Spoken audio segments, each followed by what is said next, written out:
What is going on, everybody? Welcome into what is a new series concept here on the channel that I really hope you guys enjoy. Going to be doing positional power rankings, really talking about who are playing the best at their respective positions. Going to be taking a look at a couple different position groups each week here. We're going to be doing them in top 10 ranking formats here, and perhaps talking about some of the players that are falling out of said top 10 rankings. So I really hope you guys enjoy. We're going to be doing cornerbacks and receivers here today. If you do enjoy, please do hit that like button down below to let me know that you do and that you want to see more of these in the future. Make sure you subscribe as well if you enjoy, so you don't miss any uploads of this series or any of the other analysis we got going on this channel. And drop a comment where you agree, where you disagree, any players you think got snubbed, let me know down below. And I wanted to lay the groundwork before we get in here just a little bit on what the criteria is here. This is much more about who is playing their best ball at their position right now. Who deserves credit for it? Not so much nitpicking like, oh, you know, this guy's had a tough surrounding cast or he's playing hurt, so if his situations were better, I'd take him over the other guy. We have plenty of those conversations on this channel. This is much more about celebrating and acknowledging the guys that are playing at the top of their position right now. And perhaps when you start to think about like award consideration, these would be the guys that I think within this individual season are playing their best football. So let's go ahead and get into it with that said. And I want to start with the cornerbacks. And I chose cornerbacks and receivers to start off this series because they're a fascinating position, and I like putting these guys in the same video because they have that symbiotic relationship going up against each other every week. And these cornerbacks are really where I want to start as well, because this is the year of the cornerback, man. Trying to put this list together was really difficult, and I know there's going to be a lot of fans of these players that don't make the top 10 list.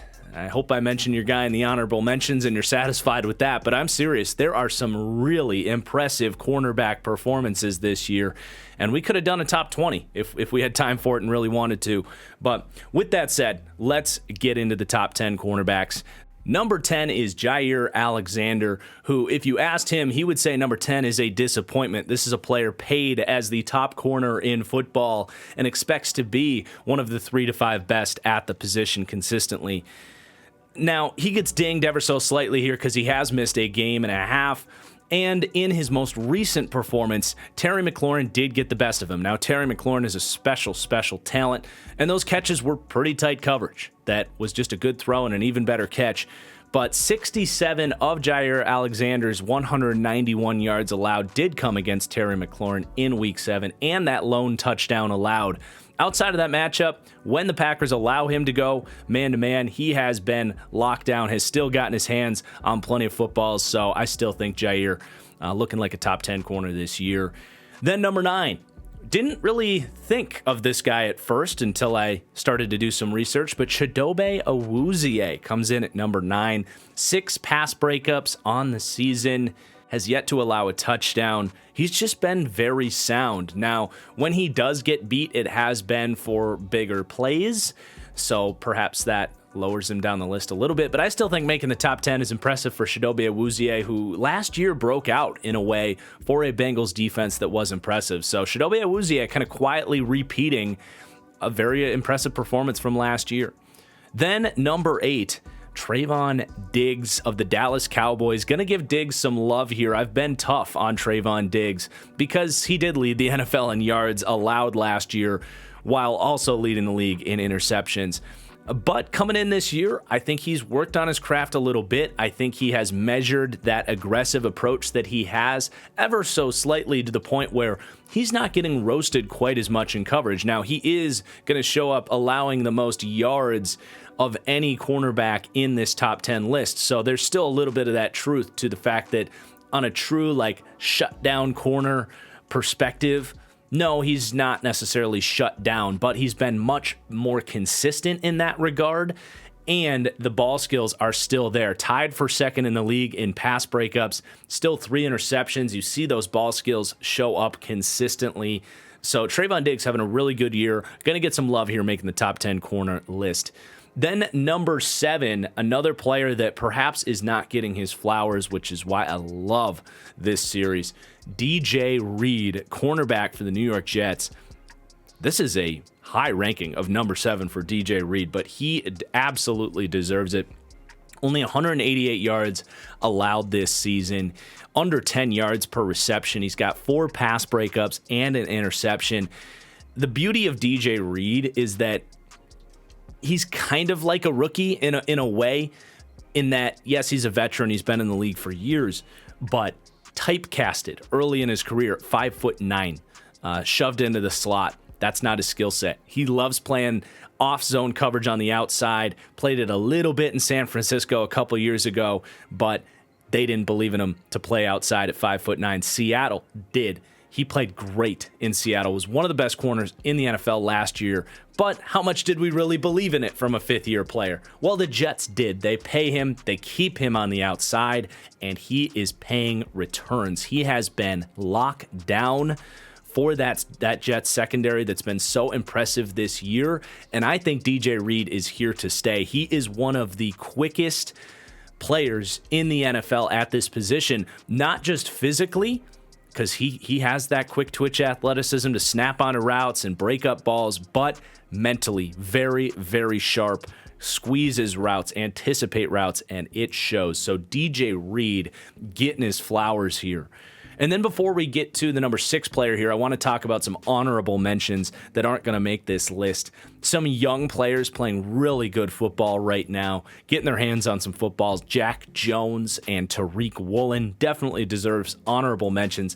Not only are they surprising rookies, they were in consideration for the top 10 corners in the NFL. Also some ascending star players, guys like L'Jarius Sneed. Also got to shout out Marlon Humphrey, not quite going to make this list, may have been number 11 for me. A star corner, of course, playing very good football this year. And then some younger players on the rise, just to list them off. L'Jarius Sneed, J.C. Horn, Jeff Okudah, Cam Dantzler, Tyson Campbell, and Asante Samuel. Like I said, this is the year of the corner. All those players are having great years and would have made a top 20 list had I made it. And then some veteran guys as well that just deserve shout-outs. Steven Nelson for the Texans has continued to just be a mainstay, steady, starting number 2 corner. He's been a number 1 for Houston this year. And then Jonathan Jones for the Patriots, stepping up as that team's number 1. He's been great. Rasul Douglas for the Green Bay Packers. All these veterans, not top 10 corners, but do deserve shout-outs. All right, on to number 6. Darius Slay of the Philadelphia Eagles had that huge kind of standout performance against the Minnesota Vikings, but has been very good elsewhere. He's got 2 pass breakups, 3 interceptions this year, allowing just 168 yards and only 1 touchdown allowed through the air. So he has had a very good season at 31, maybe even 32 years old. What an acquisition he was for the Philadelphia Eagles among a long list of great moves by Howie Roseman. And just a little bit of a teaser, we're going to have another Eagles corner on this list very shortly. But not here at number 5, where it's going to be Jamel Dean for the Tampa Bay Buccaneers. He has been spectacular for the Buccaneers. I think you can make a case he's been their best defensive player. Just his raw lockdown numbers you could argue he's been the most shutdown corner in the NFL this year. But we're getting pretty nitpicky as we get towards the top 5. He doesn't have quite as many pass breakups or interceptions as these other guys. Does have 2 touchdowns allowed as well. So definitely deserving of the top 5. A player in a contract year here that is making a case to get one of those $21, $22, $23 million contracts. He has the size, talent, and technique worthy of being paid like a top corner in the NFL, and he should get that bag based on how he's playing this year. And then number 4 might surprise some people, but he has been spectacular. James Bradbury for the Philadelphia Eagles. They are using him so well, and he might benefit slightly from being the number 2 guy opposite of Darius Slay, who's playing great as well, but it kind of plays perfectly into Bradbury's hands, and my God, he has been dominating. 6 pass breakups, 2 interceptions, has only allowed 158 yards. He's going to find himself with the lowest target percentage, reception percentage, which is the amount of times he's targeted that are converted into receptions. So they're trying him, right? Darius Slay on the other side, they're trying him, but he's not giving up anything. And I think that's perhaps even more impressive. So James Bradberry, this is one of those situations where, like, do I think Darius Slay is a better corner? Yeah, but James Bradberry's having an even better year, and that's no slight to Darius Slay. What a pickup he was for the Philadelphia Eagles. Then number 3, Jalen Ramsey, still going to find himself very high on this list. And a similar situation to what we said about Jair Alexander, where Ramsey had one bad game, and it was week 1. And that came against Stephon Diggs, where he allowed 103 yards of his 165 yards on the season, and 2 out of the 3 touchdowns that he allowed came in that one game, week 1, against the Buffalo Bills. And those were just, one of them was kind of just a blown assignment, and the other was just, a really good back shoulder timing ball from Stephon Diggs. It's going to happen. The best receivers are going to get you. It's the nature of the position. But if you look at what Jalen Ramsey has done after week 1, he's probably been the best. So you do ding him a little bit for that week 1 performance, but he has been a monster getting his hands on footballs, and he is the true do-it-all alpha corner in this league, and I still believe he's playing as such. But not going to crack the top 2 there for Jalen Ramsey. A couple of young players are number 2, Patrick Surtain of the Denver Broncos. From a true lockdown perspective, he might be the guy. Teams have not been able to get him. He has broken up 4 passes. He has not given up a touchdown this year. Only 159 yards allowed. And if you look at some of the receptions and yards he's allowing, you got to remember Denver runs that off-zone quarters system, where a lot of those receptions, you look at like that Raiders game against Devontae Adams, it's underneath coverage where he's given up those 8-yard outs in situational football that don't even really hurt him. So he has been amazing. He has not allowed a touchdown this year. His ability to flip his hips at 6'2", 200 pounds. He's a physical player. His technique, as it was coming out of Alabama, was flawless, and it is shown. He's embraced this zone system. He was spectacular down the stretch for Denver last year, but he's been even better this year. He is so good. Then number 1, I don't know if we're going to have this ever again in this series. We'll see. But a rookie, Sauce Gardner, the number 1 cornerback in the NFL this year. Wow. I'll ring my bell on having Pat Surtain as cornerback 1 and a cut above everybody else in that class, but I regret not making Sauce Gardner my number 1 corner over Derek Stingley, because this dude is doing exactly what he did at Cincinnati here for the New York Jets, and that is just deleting receivers from the game plan. He has only allowed 151 yards this year. He did allow 1 touchdown, but a 42.5% reception percentage, one of the best in the league. Just 8.9 yards per reception. He has an interception and leads the NFL with 10 pass breakups, showing off that length, that anticipation. He is so good. And it's been in zone, it's been in man. It doesn't matter. He's done it against good receivers. He's shut down scrubs like Allen Lazard. It does not matter who he's covering. He has been the best corner in the NFL. Right now, running away with Defensive Rookie of the Year. And what a pick for the New York Jets, who find themselves with 2 corners in the top 10. So there are your top 10 corners. Again, drop your comments down below where you agree, where you disagree. I also want to remind you guys, if you enjoy my analysis, make sure you check out my podcast, the Fully Inflated Football Podcast. There is a link in the description below for the YouTube channel if you want the video format. Otherwise, just search that Fully Inflated Football Podcast wherever you get your podcasts. And if you are going to sporting events, concerts, whatever it may be, get your tickets on the number 1 sporting ticketing app out there, SeatGeek. You'll get the best prices. It's the best user interface, the best customer support. And now, by using promo code FranchiseGuy, you can save $20 on your first purchase. All right, let's do the receivers on the offensive side of the ball here. And this is a little bit more straightforward.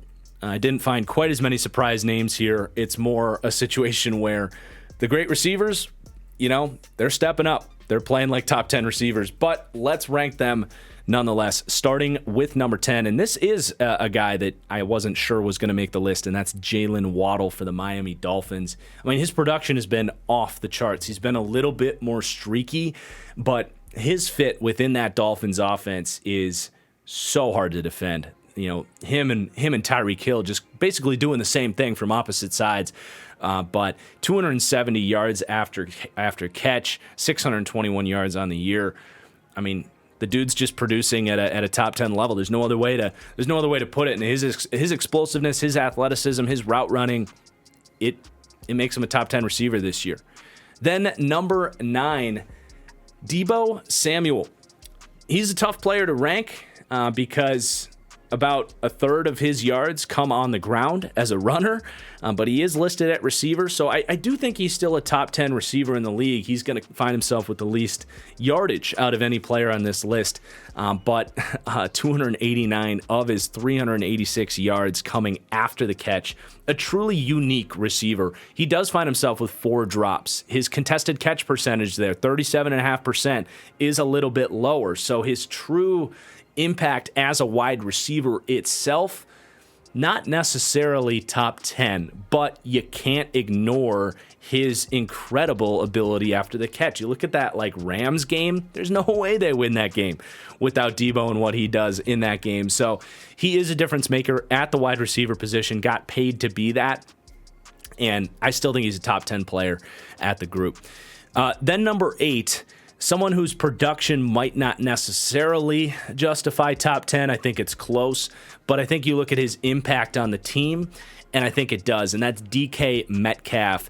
He has such a wow factor about him, and beyond that, the trust that Geno Smith has in him, he's kind of that safety blanket, but he's a safety blanket 25 yards down the field. It I think has elevated Geno's play and has allowed him to play with that confidence. And I do think we have a good chance of seeing that Seahawks offense really miss DK Metcalf, who is going to be injured here for the coming weeks. But did I say DK Metcalf?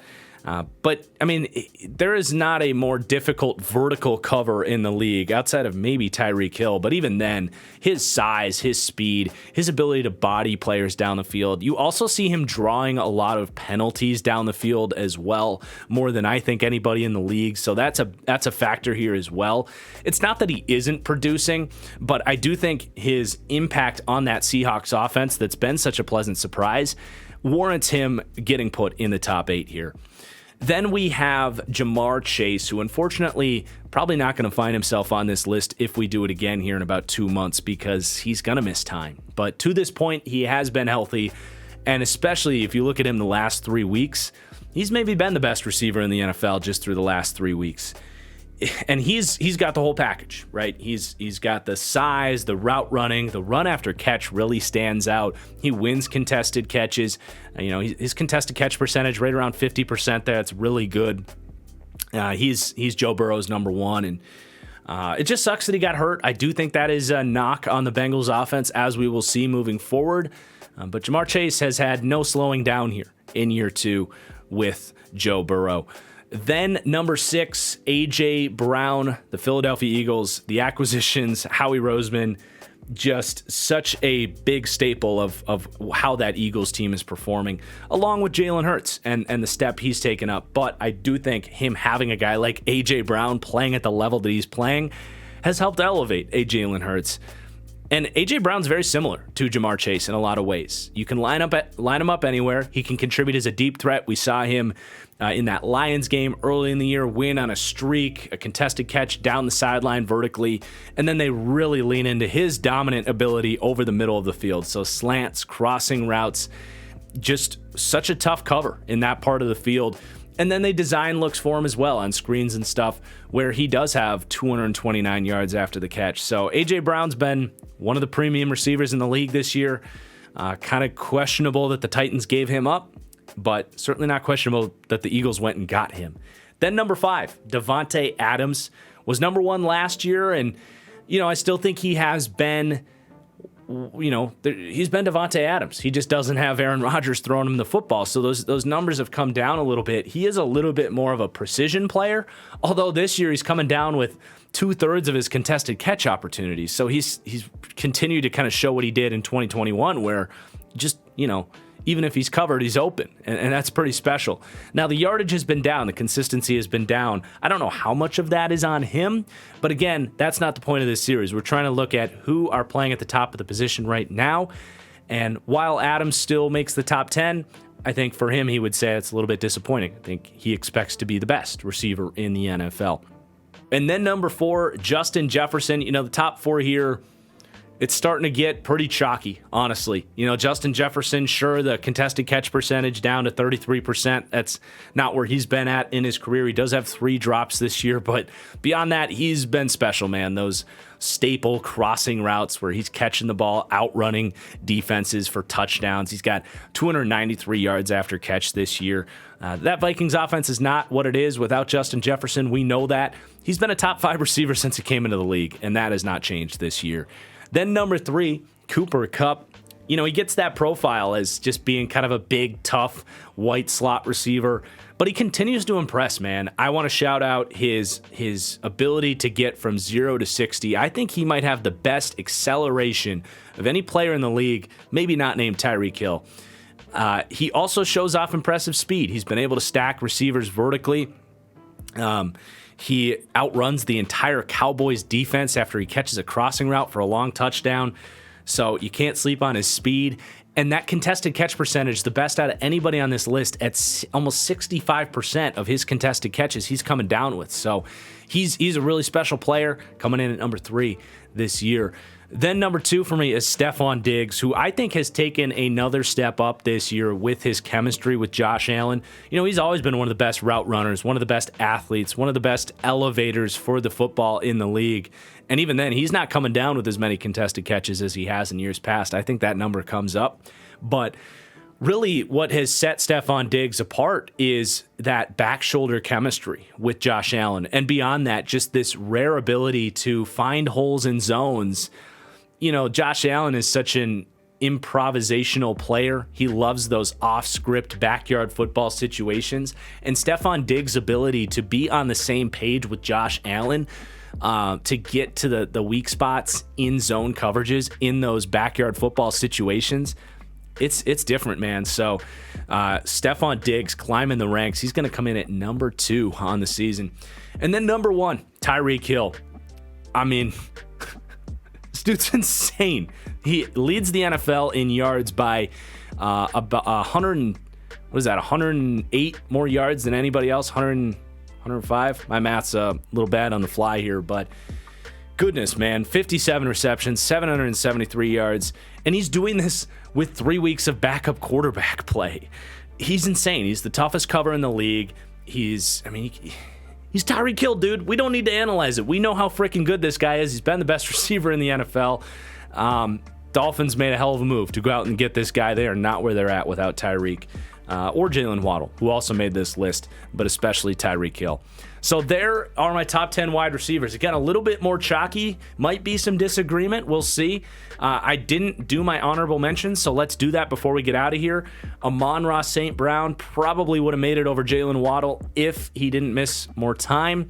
I want to shout out some guys that are dealing with some really bad quarterback play that I still think are probably in consideration at least. So CeeDee Lamb, few weeks of backup quarterback play. Terry McLaurin not on the same page with Carson Wentz. Amari Cooper dealing with Jacoby Brissett. DJ Moore, all those guys struggling with some really bad quarterback play, which it is, some of these guys, all these guys are dependent in one way or another on their quarterback. Chris Olave deserves a shout out as well. He's been special. He's missed some time. And then Mike Williams and T. Higgins, both two very similar players, both out of Clemson, those big possession ball winning types. They've been spectacular this season as well. So there's my honorable mentions for the wide receiver group. Just before you drop a comment, so you know I'm paying attention to those guys too. But let me know what you think of the list, what you think of this series. Please do drop a like. Please do subscribe as well if you are not.